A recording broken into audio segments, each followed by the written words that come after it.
Hello and welcome. These are horse racing selections for Saturday, the 19th of October.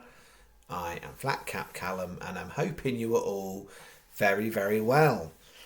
All right, it is Champions Day at Ascot, sort of officially marks the end of the flat season, although we go on for a little bit more crossover and things like the November handicap and that kind of stuff at Doncaster. But officially the end of the flat season, so the jumps season officially starts.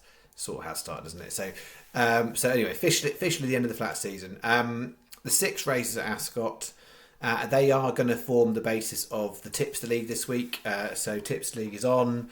We'll get to that after I've done the horses. But yeah, the qualifying races are the full 6 races at Ascot. I've had a really, really good route through all of them. And I've come to the conclusion I'm going to put something out in every race. So across Ascot, I've got 9 horses across 3 different bets. And I've also got an additional Catterick bet. I had a good look through Limerick. There's some big field handicaps. I think people might be thinking, oh, maybe I'll get involved in those. They're really low grade stuff, and I can absolutely see some things coming out of left field in those. And I wasn't keen. I've left Limerick. Wolverhampton's not floating my boat. What else was there? Stratford. No, I definitely wasn't really going to go near Stratford either. There's somewhere else. Leopardstown is generally a lot of like 2-year-old races, so not for me. So what it means is 4 bets. That's busy for since I've been back, and a big stake since I've been back of £31.25. £31.25. Bearing in mind, there's always a health warning. We've had a crap week basically.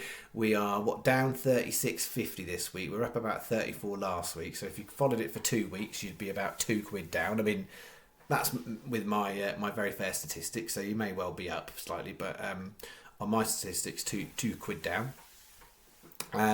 So we've not on a nice little run here. I think it was at the beginning of last week. We had a good day, and then it's sort of not been anything much to write home about since then. So that's where we're at. So I'll do the quick review of Friday. I'll do the horses. I'll remind you about the Tipster League, and then I was owing a few people a bit of a ramble from night before. Laptops charged. We should be in a better place. So might be a little bit longer than usual video. We'll see where we get to. So review of Friday is pretty quick. We had a horse at Fakenham, abandoned after the first race. I mean, there was all sorts going on. If you watched that first race, there was 3 horses on the seat, 2 separate incidents. So clearly something a bit funny with the ground. So we've got a refund for that. That's all we got, guys. That's all we got, because glasses up, the main horse for the day was 4th of 8th. We needed a 3rd of 8th. And then of the 4 at Dundalk, we had 2 no good and 2 second places. And so the way that I configured the bet, there was no return for that. Some of you may have done each way on some of those 2 and got something back. I do win doubles on these 5 horse bets. If we give an example, if I did 10p each way doubles instead of 20p win doubles, it would be £2. For those 2 places or those sort of prices, you'd be getting about £1 back. So you basically cover your money on the place side of it, and you still lose the win side of it. So because we're talking about real small scale returns there, I'd rather go on the win doubles and bigger the stake on these sorts of bets, and at some point we'll hit at least 2 winners. So there we go. So other than 2 refunds, we literally have had no return back this week. So we've had 2 days where we've had a reasonable go. Saturday we are, well, I say we, it's up to you. You do what you want. I am going to have a bit of a crack here at the Champions meeting. Now, I'm hearing you in the back there going, "Oh, Callum, how did you do at the last couple of Champions Days at Royal Ascot on the Champions Days at Ascot on the channel?" Well, I'll tell you, rubbish. Didn't do much last year, no good. Went a bit more at it the year before. We did have 100 to 1 place, and that was about it. So track record on the channel for Champions Day is pretty poor. So there's your health warning. Actually did better at Catterick on these corresponding Saturdays. And we have got a little Catterick bet. So maybe the Catterick bet will save me when we've got 9 duds at Ascot. There you go. All right. Hopefully everyone's really, really clear. It's super transparent on my channel. I'll tell you where I'm at. You make your own choices. I am putting £31.25 of channel stake on the following 4 bets. Here we go. All right. So you'll see slightly differential stake on the 5-horse bet. So 2 5-horse bets, a combo double, and then the Catterick bet is a combo win double and reverse forecasts. We'll get to that. All right. So we're starting off the 120. Outside of the Balmoral handicap, this is the race I'm having most interest in, the 120. I really like it as a potential.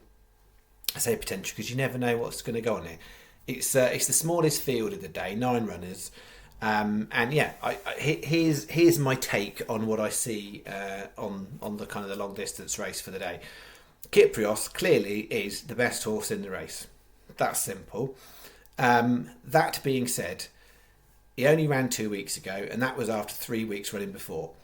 Last year had some problems, so there's a little bit of a question mark there on Kyprios about, is he going to be at his best when this is sort of like the follow-up to winning at Arc de Triomphe weekend.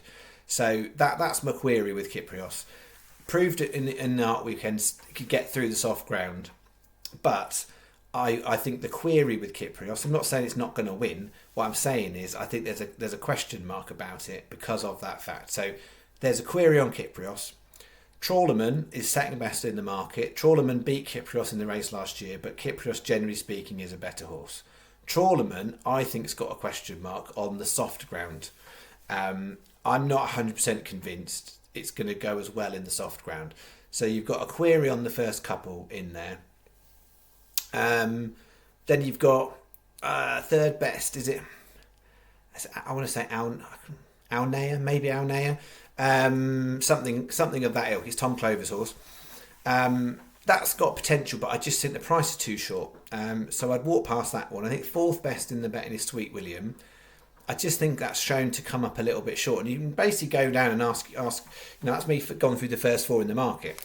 I find myself on Keys Chorister, and if it wasn't for last time when it absolutely flunked when it went over to France, and in a race that probably wasn't run to suit, if you take that out, it's got some decent form. If you look at the first 2 runs this season on softer ground, and it ran against some of these stuff, on the fact that it's got £3 lighter than Sweet William, it should have the beating of Sweet William, but it's whatever 4 times the odds.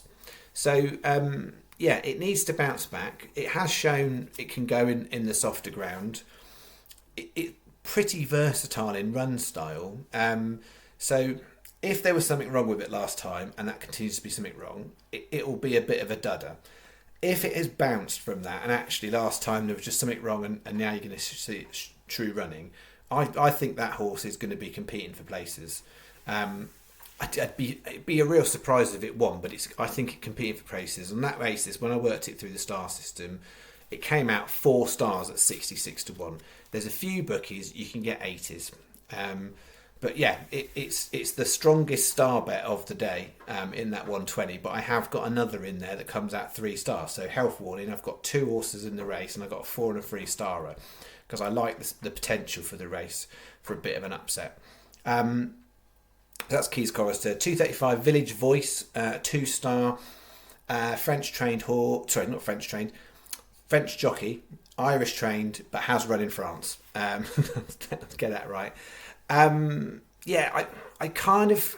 It looks like it's probably going to be running prominently, and I think that might be the way to go in that race. They're on the inner track, and as much as the sort of the outer track, and just to be clear here, so for those of you who are unaware, 2 tracks at Ascot, they usually run the outer track. The ground's been deemed to be heavy, so they've moved it onto the inner track. On the outer track, I think being at the back sometimes can be preferential.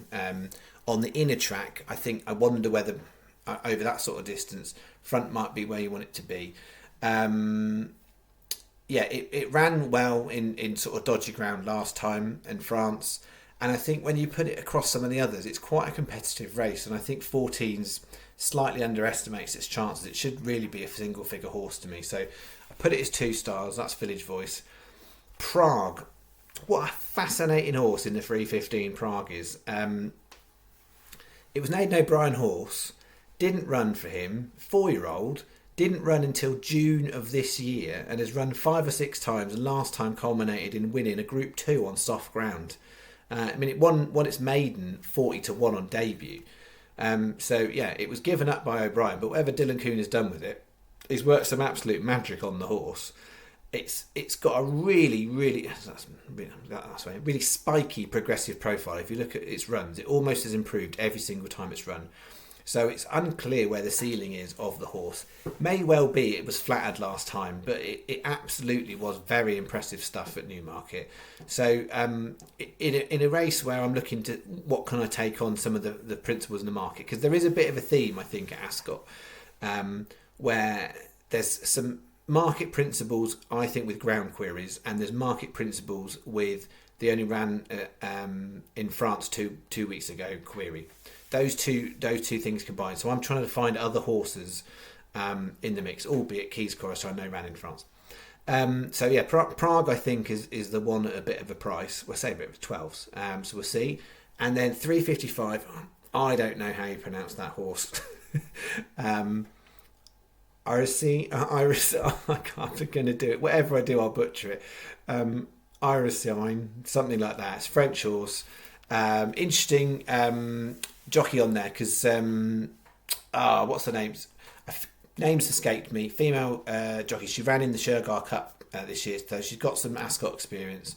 She finished 2/3 to 4th to 5th and a last place, so she didn't disgrace herself by any means on the Ascot course. All of those had 10 runners. But yes, 4th best in the market. It's the solid option. There are lots of horses in that race, but certainly at bigger prices, that if they bounce back to form of last year or form of their best, they could be in with a squeak. But actually, that's the one I think is the solid option.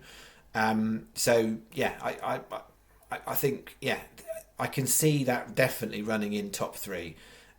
Albeit it's a strange profile of a horse for this kind of race. It's a 7-year-old. But it's run really, really consistently in France the last 3 years. Only real duffer run was when they took it over to Japan. So yeah, I'm gonna go with that one. So we've got what's that? British horse trained by a French person, Irish horse ridden by a Frenchman. That was an Irish horse. Now it's a British horse trained by a South African. French horse, French trainer, French owner. And then we'll get to Star of Orion. And British all round. All right, so in the Balmoral, Star of Orion. It's never run. I don't know. No, say again. I think it has 3 years ago, but only ever once. But most of the time, it doesn't. It goes at 7. I was going to say it's never run at Ascot over a mile. It has once. Good to firm ground, unsuitable. It's a soft ground horse. I just think every time you see it this season, I think it just looks like it would just get better with a little bit of extra distance. Whether or not an actual extra furlongs too much, it might, one of those ones that probably optimum 7.5 furlongs probably. I think it's really overpriced for its potential chances, and I think that's really because it's not run much over a mile. But I think who knows with the draw. I mean, you could spend your whole life trying to work out what the draw is going to do on Ascot on any given day. The history of that race recently, high, low, medium, it varies. So quite a few of these have actually got some strong trends in certain directions around the higher draw is better, but that Balmoral, that couldn't go any which way. So I think it's got potential. So 2 stars, Star of Orion, 33-1. The bet is 10 times 15p win doubles, 10 times 15p win doubles, 10 times 10p each way trebles, 5 times 10p each way fourfold, and a 25p each way fivefold. That works out at £5 total. Then we've got a £1.50 each way single on Keys Chorister, and then we're going to go for simplicity 75p each way singles on the other 4. 14 quid. Sky come out best because they are 7 on the Balmoral. Most bookies are 5. That's quite a nice advantage on that one. So bet 1, 14 quid. All right. Bet 2. Same bet, 3 different horses. So Ascot 120. The other one I like in there is the Euphrates. It won the Iris Zarovich. Got really progressive profile. Christophe Soumillon is riding. He did really well for Aidan O'Brien in the Arc de Triomphe weekend. The one query is the soft ground, but from a ratings point of view, given the fact it's got a weight allowance for a 3-year-old, I think that horse is got really nice chances. Like, so as much as Keys Chorister, I'm saying I could see it getting a place at a big price. There's a potential that Euphrates could come out on top in that race, and it's the soft ground is the query. It's bang in form, and obviously Ryan Moore's going to ride Kyprios. Of course he is, but if Kyprios is not at its best, Euphrates has got a weight pool and is in form. There's a chance. That's what I'm saying to you. It's also one that's going to go from the front, so it's probably going to compete. The way I saw the race pan out, I think between that and Trawlerman, and I reckon Euphrates will get to the front ahead of Trawlerman. So I think it will be Euphrates tugging in Trawlerman, Kyprios getting a nice ride in behind, and then I do wonder whether some of the others are going to struggle to get there because they'll set a decent enough pace. I just think on the soft ground, I wonder whether anything can come from the back. If it does, let's hope it's Keys Chorister. So there we go, that's that. We've stuck in as well in the 155, just got one horse, no star. Should say Euphrates 3 star. So James Delight in that 155. It's a muddly race.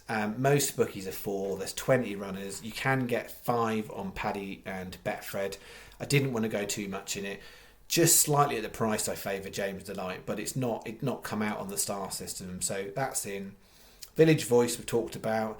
Iris C we've talked about, and in the 435, my other horse for these bets is Mersky.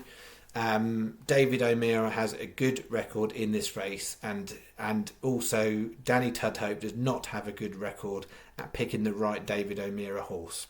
So I'm not worried about it being second, third string or whatever based on jockey bookings.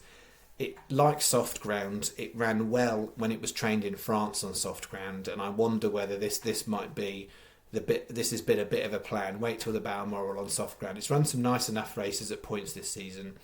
I think this could well be its optimum. Let's see. 22s, 1 star. So again, it's 10 times 15p win doubles, 10 times 10p each way trebles, 5 times 10p each way fourfolds, a 25p each way fivefold. The singles in this one, £1 each way single on Euphrates, 75p win single James Delight, 75p each way single Mersky. Watch out here is Paddy and Betfred, I would say, are the best bookies because you can get 5 on here.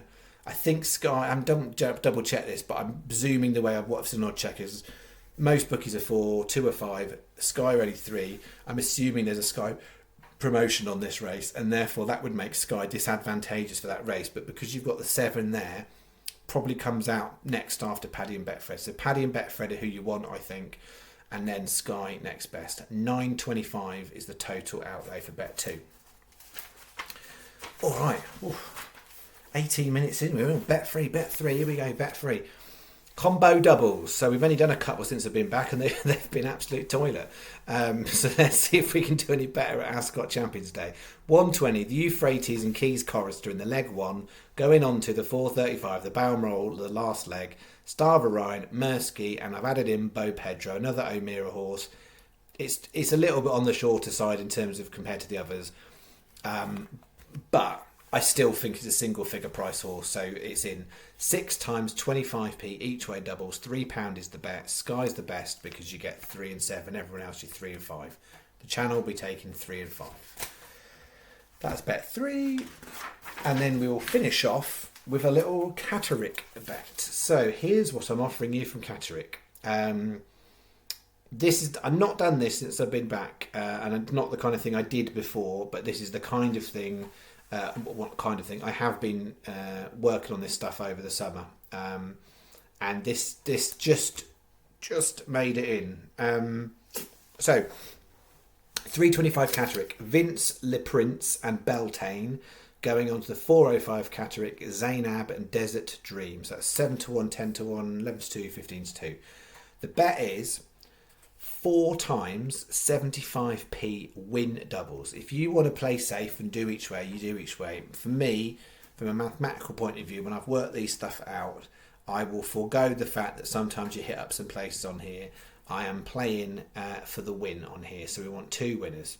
You can end up getting like they come second or third, and been a great bet. But winners only. So 4 times 75p win doubles. And then we've got 50p reverse forecast. Remember we talked the night before, you could play it on the toe exacta. Mathematically speaking, my understanding is you are more likely to get a better return. It doesn't always work out like that. I'm doing forecasts because it's easier, because I know everybody can place them. So 2 times 50p reverse forecast. That's basically reverse forecast here. So for these 2 to come work first and second in any order, and a separate one for these 2 to come first and second in any order.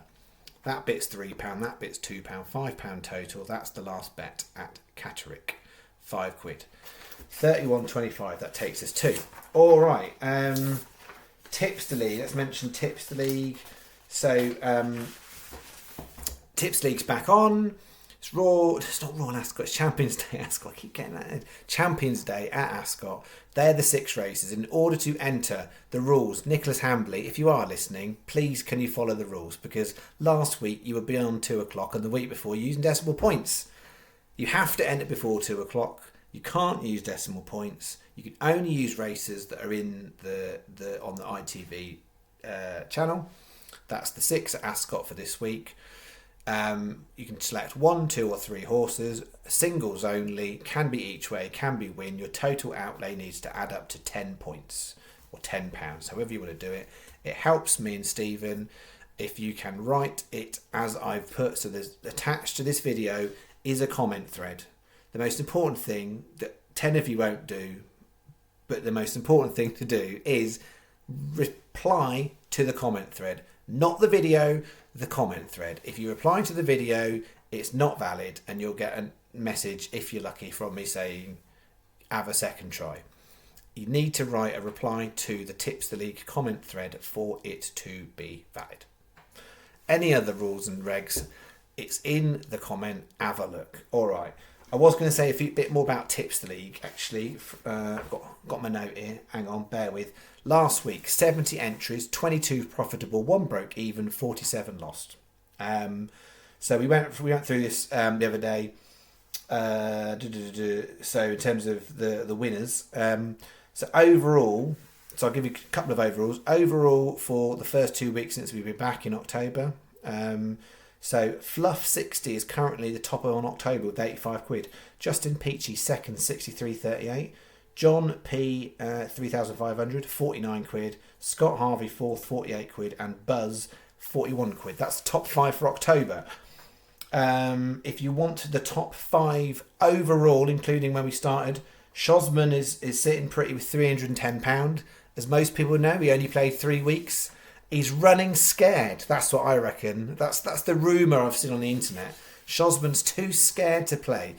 I know some people were mooting the fact that maybe he's trying to be a bit savvy and he's on the top, and why would you bother playing because you're already on the top and you're not losing if you don't play. I think he's running scared. That's what I reckon. That's the rumour going around. I think I saw it on TikTok, something like that. Anyway, number 2, Mike Fletcher, £271. As a comparison, Mike Fletcher's played 14 weeks. Des Gibbons is still number 3, £235.90. He's also played 14 weeks. Then we get down to Gomez on 194.50 something, can't read handwriting. And John P 3,500 is in 5th overall and 3rd overall for October, so he's doing well. Good stats Stephen shared with me. Stephen said a lot of stats with me. Give you a bit of a flavour because I might do a little bit more next week. But Adam Essat has made a profit 8 out of the 13 weeks he has entered, which is stand out for the competition. So although he's not in the top 5, I think he's 8th overall. But yeah, 8 out of 13 weeks profitable. So very good. Well done, Adam.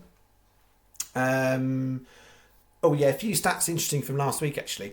So there were some big field handicaps last week. 40 people there was 40 entries for the sprint at York. Only one person had strike red. There were 45 entries to Cesarovic. I know there's a lot of horses in it, but 45 entries. Only one person controversially had Alphonse Legrand. And I say controversially, as most of you will realise, the horse has since been disqualified because Jamie Powell whipped the horse 4 times in excess of the standard. Only the third person since the whip rules have changed to fall foul of the whip rule. For those people that queried, there's a thing that says first past the post rules. Most bookies have it. So on the day, if a horse wins and subsequently gets disqualified on the day, you'll still get paid out for the winner. You will then also get paid out for the horse that gets put in its place. If it goes beyond the day, the winner first past the post stands. That's how the bookies work it out. And that's why they haven't gone back and paid anyone who's put money on Manxman. And I'm not changing, Stephen's not changing the tips to these stuff. So Alphonse Grand on the day was the winner. That's the horse that counts for the Tipster League. And that is that's what you got paid out on. So that was that. Talked about that. There's 2 other things we're going to talk about that were going to include in my ramble yesterday, but it didn't happen because my charging cable was not near my laptop. I mean, I could have literally just left the laptop running for a minute and gone and got the charging cable, but it'd been pretty boring for everybody. I imagine if I looked at some graph on YouTube, it would have literally just plummeted. Or maybe don't. Maybe people just got to make a cup of tea and come back. Anyway, 2 things I'm going to talk to you about. One was intermediate. I'll get onto that first. And the second thing I'll talk about is the star system. So intermediate. Because there's been a few questions about various things recently. Intermediate, what do I mean by that is there are lots of different places you can get horse tips out there. Whether that is on YouTube, other parts of the internet, other sites, other like video channels, newspapers, what have you. There are varying degrees of accessibility in these things. And most of them, I would say, are entry-level, basic stuff. Here's a horse, I think it's going to win, back it. That's entry-level stuff. I say what I do is an intermediate. It is not advanced. Some of you might think it is advanced. I'd say what I do in terms of this type of stuff I put out is probably intermediate. And that is deliberate. It's trying to be a little bit of something different for people. I'm not here just, here's 1 horse, here's 2 horse. I'll give you 15-minute write-up and off you go. And I'm not going to give you a horse in every race and just go, make do with that what you will. What I'm about is putting it into a staking plan. And I guess within that, I'm trying to introduce people as well to different types of bets. Ultimately for me, a 4-horse Yankee / Lucky 15, I think is the best, the optimum, and that's what I try and do lots of. I know I've been doing the 5-horse bets on the channel. It comes down to how many selections I've got really. But yeah, it's intermediate, and so on that basis, if there are questions and people don't understand stuff, feel free to ask. Like, what is a reverse forecast, or why did you do a Yankee? What's the difference between a Canadian and a Super Yankee? Nothing. Whatever it might be, and I guess I've done the channel a long time, and I've tried to explain things as I've gone along, and I'm sure there'll be times when I say stuff or explain stuff, and just take for granted people know what I'm talking about. And that comes from betting, that comes from some of the terminology that I might use. I try really, really hard to speak in lay terms so that people can understand. And that's not just because people are stupid, because they're not. Horse racing and gambling can get very, very complicated. And it's one of the reasons why actually it's hard to win for some people, because actually people don't understand everything, or people just get fixated on one thing and just go, right, the draw is this, that's what I'm going to do, or the ground is this, that's all I'm going to pick. I'm going to pick horses based on ground. In order to truly get around understanding, if you're going to be a bit like what I would call a form monkey, which I would self confess at, I look at all sorts of angles, all sorts of different things, and I try all sorts of different bets. And what I don't ever do is sort of try things on the channel. I test things, outside of the channel. I've been betting, a long time. Like I say, all my adult life, I was betting before I was an adult. Shh! Don't tell anyone. So yeah, it's just part of what I've done, and over the years, just learned different stuff. And I've said this before, but my dad is where I got into horse racing from. He's always had a bet as long as I've known. His dad, Pops, as he was, who I never met, always had a bet, and it's just sort of just ingrained. As a kid, I remember waiting outside the betting shop, and my dad was going in and putting his money on. Never was a big bit better. it always, for him, it was always a hobby. A few quid each day, a bit more on a Saturday, and if he won, bonus, and he never had a massive win in his life, to be honest. Hundreds of pounds is a really good day for him. Occasionally he's got over £1,000, but he bets generally speaking pence, and generally speaking, as a lot of people do, they get stuck and they get wedded to certain types of bets. And as much as I can tell him all the different ways of betting, he still likes the doubles and the trebles. 3 horses in a bet, and he'll double. So let's say it'll be a 25p each way doubles and a 50p each way treble. So there's a lot more money going on the higher accumulator, which is a higher risk strategy. So the chances of winning are lower. He rarely really does singles, so it's all each way doubles and each way trebles. Occasionally win ones, and that's what he's done. And he's learnt loads from his dad. And I've learnt stuff from my dad and then taken it on to a different place. My dad will always say to me, and he got this from his dad, which it does make some logical sense, that and there was one the other day. It wanted, you'd have to check it. I think it was one of the big handicaps. Always back a horse that was 7th of 17 the last time.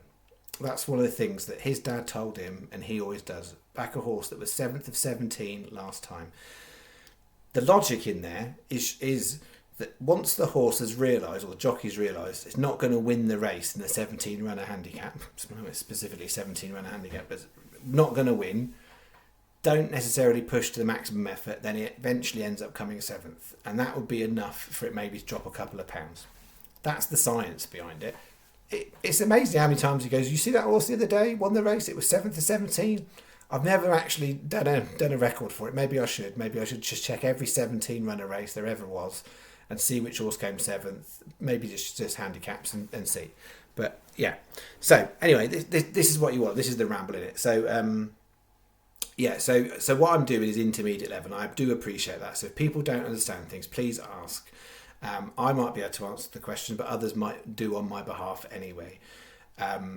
So yeah, and it's really difficult sometimes when you get people asking a question that is quite a basic question, or happens a few times recently. It's happened a lot in the history of the channel. You get somebody who maybe English isn't their first language. I don't know whether they are even based in the UK and Ireland, and they're asking just what's the horse going to win the race. Very, very hard to be able to reply to that when you don't quite know where someone's coming from. I'm not here to pick winners. I'm here to try and make a long-term profit. That's the aim, and I don't necessarily do that by picking loads of horses that win. I think I've only had about 5 since we've been back on the channel in 4 weeks. All been double-figure prices, but that's not what I'm about. So I do understand that's quite tricky when people are there. So what I'm doing is based in horse racing in the UK and Ireland. I don't have knowledge of other countries' betting markets and how stuff works there to know whether you can translate what I do, because it's quite important to get the price and the place tabs. That's that. The other thing I was going to talk about, star system. So I don't think I've talked loads about it. So it'd be interesting. This is interesting for anyone who wants to do their own star system. I don't know. So I didn't know where to start, to be honest, with the star system. So when I went on my channel break, I was like, right, I want to try and come up with something that can I come up with something that basically gives me a set of filters that I can put my selections through in order to tell me which ones over a long period of time might be the ones worth putting more money on, and also is there a cut-off point whereby actually it can reduce down the volume of horses I might be putting on the channel. So there was twofold in there. One, it was about trying to make money. One of it was about trying to reduce down the volume for the channel. And so what I kind of started off with, it's just basically evolved as I went through the summer, and I've done loads and loads of iterations of it, and basically just sort of started off by writing down what are all of the things I think about and consider when backing a horse. And price is probably the most important thing, because I could think the horse is the biggest worldly horse in the world, But if the thing's 1 to 20 on, I'm not going to back it at 1 to 20 on. So price is key. And I know most people get this, not everybody does. I'm not putting the horses up I put up and just go back them at whatever prices, because in order to actually get the long-term profitability, you need to be able to obtain the prices I'm suggesting or better. So sometimes the horses drift. Ascot's a good example. They're anomalous markets in the sense that the markets have been live for a while. You shouldn't find big price crashes unless there's some sort of ground change. So some of the ones I've put up on the channel may well even get a little bit bigger, particularly the French horses probably might well do. But price is key. So if I'm putting up a horse at 20 to 1, by the time it's 10 to 1, it won't be the same value as it was when it was 20 to 1. And value for me is what's the difference between the price I think it should be and the price it is. So if I think it should be 9 to 1 and I'm backing it at 20s, I've got an 11 point swing. By the time it's got down to 10 to 1, there's a 1 point margin on that. So I try where I can with stuff I put on the channel to have at least a couple of point leeway between what I think it should be and what it actually is. So I might bet it with a smaller margin, but for the channel I try and put a bigger margin. So price is super, super important.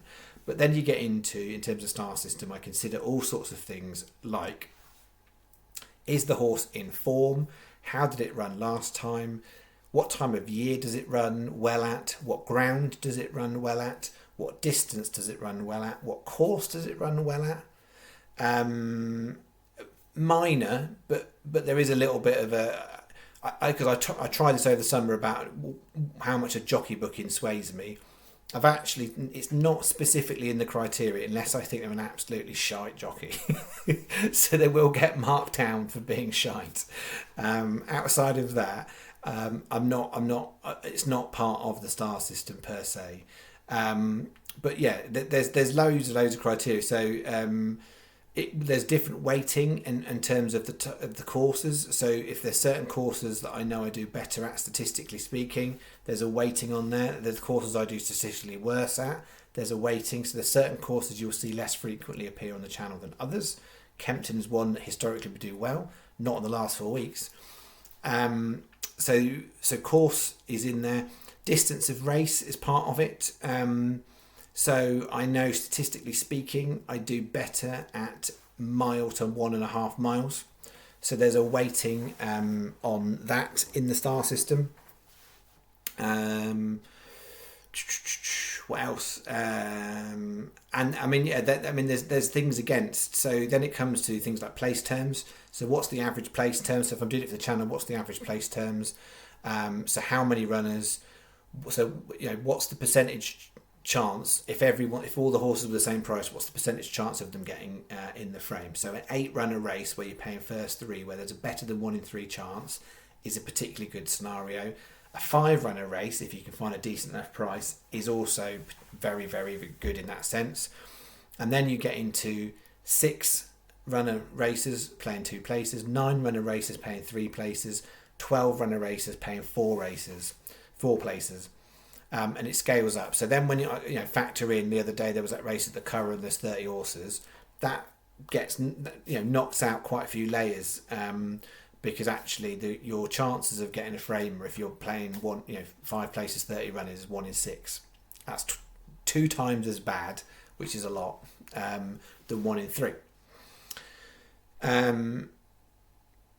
So I mean, there's loads more than that, but that's just a bit of a flavour. So what I did over the summer is I basically worked through different criteria, and I kept checking. So I would do the research in the way I had always done for different types of races, and the way that Star System also works is I can chuck in a bumper race in Ireland versus a handicap at York, shove them in, and I can still get an output of it. So it's not like I've got 24 different systems, if you like. I've got different ways of picking the horses, but I've designed the star system to filter everything at the same time. That's how it works. So I pick a horse like I normally would do and go, well, I like this horse and I've got things I might like about it, and then I go through the criteria. So it basically starts on a point system. This is how I've done it. So if this is helpful for anyone who wants to do their own, every horse starts with 1 point. There's a whole bunch of things where they can get an extra point if they hit a certain thing. So based, the distance of the race, the place terms, the price. The price has got layers onto it. So I've had to really tweak that out. So the bigger the price, the more layers it goes through. So there'll be a tipping point. I've got kind of points within a price point where that tips the horse over to an extra point. So all of those things are points added on, and I get to a score of what's the total. So it started at 1. How many points I've added on? What have I got to? It might be 3. It could be 8. It could be 14. That'd be amazing if it was. And then I've got a set of criteria of all the ones where I knock points off. So we've got the high score, and then I knock all the points off. And there's a few bits that I even knock 2 points. There's a couple of categories where it's 2 points get lost, like conditional races, so conditional apprentice jockey races. That's a 2 point loss. That's more significant because the results are more inconsistent. Classification of races is a 1. If it's a group 1 or 2 race, that would be worth an extra point in my book. If it is a class 5 handicap on the turf, it would lose a point. Other stuff's in between. You get the gist of it. Class 6 might lose 2 points if in there as well. So you've got all the points added. I'd knock a bunch of points off. There's a few set criteria that says if it's this thing, that's the maximum points it's allowed. So it might be that I've come out with 8 points, but actually if it's hit one of these major things that I'm like, Wolverhampton Racecourse, for instance, is actually an anomaly in my thing. So yeah, I would never put a horse at more than 2 stars at Wolverhampton because my results are so inconsistent there. And that basically then I come out with how many points is it. So it could be anything from minus up to plus, whatever.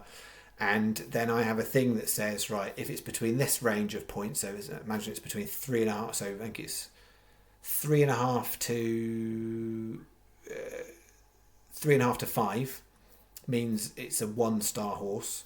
5.5 to 6 means it's a 2-star horse. 6.5 to 7.5, something like that, means 3-star. Goes up like that. So basically, whatever the point is then how the star. So then what I've done is then proofed it over a period of time. I've looked at the horses that I've put through the star system that have got a star and the ones that haven't. So they're all horses I would have backed historically. And then, and sometimes I'm finding horses I wouldn't have backed that actually put it through the star system and it comes out all right. I then proofed it that the horses that have gone through the star system have achieved a better result in terms of win strike rate and frame strike rate than the horses that have not got through the star system. And that's what's got through the summer. That's what I was talking about the other day when it came to all-weather stuff, where actually the all-weather is the non-star horse were out achieving for the first 4 weeks of being back. That was problematic for me because everything I'd proofed over the course of 6 months while I've been on a break was the opposite. So as much as I'm saying the channel's intermediate, I've probably gone in advance there for too many people. Bored a few off there, but I'm hoping some of it makes sense. So when I'm saying a star system, the key indicator would be, right, so I'm saying a horse is whatever, like, so let's give you an example. I'll finish off on this. Right, so if I go back to like today's bet, right, so let's imagine Prague, right, 1-star horse. Let's say if I was doing this video and the horse was average 10 to 1, that might be enough that it loses a point in my system and therefore drops from a 1-star to a no star, and I might not have included the horse. It might be that the ground is now forecast to be soft, good to soft in place at Ascot. If the ground went heavy, that would throw a lot of this into a different place, because all of this has been based off soft ground basically. So again, if the ground dried up properly and went good, it would impact all of the star system, because some of these horses have got points allocated for their experience on ground. Some of them, Euphrates as an example, hasn't run on soft ground properly, maybe when it was like doing maidens. Therefore, if the ground changed, that if it went heavy, it wouldn't impact that horse in the star system. If the ground went good, actually it would get an increased point value because it has run its best stuff on good. Hopefully that makes sense. So if the price goes up or down, or the ground changes, or the place terms change, all of those things can impact what I'm telling you the star is now to what the star would be at the point of the race. And that could be the point of the race. The star would be a higher star than I've said. It could be a lower star. So the closer you can get to the place terms and prices I'm describing, the more likely you are to hit in line with the star system. Thus ends my sermon of star system and the ramble. All right. Well done if you got to the end of that 45 minutes. If it was useful, let me know. If you've bored off, let me know that too, just for next time. All right, and if you stayed to the end and thought there was going to be more horse tips, then more for you, because surely I made that quite clear when I got to the end of that bit. All right, that's me. I imagine I'll be doing a Saturday night video for Sunday. The UK jump stuff doesn't look great, very small field, so it's most likely to be Irish racing. I think it's Leopardstown Limerick again, I think. So yeah, if there is a Sunday bet, it's most likely to be Irish stuff. All right. Have a good Saturday. Enjoy the Tips League if you're entering. Enjoy Champions Day. And let's hope amongst this bunch of 13 donkeys, there's a couple of stallions. All right. That's me. Bye-bye.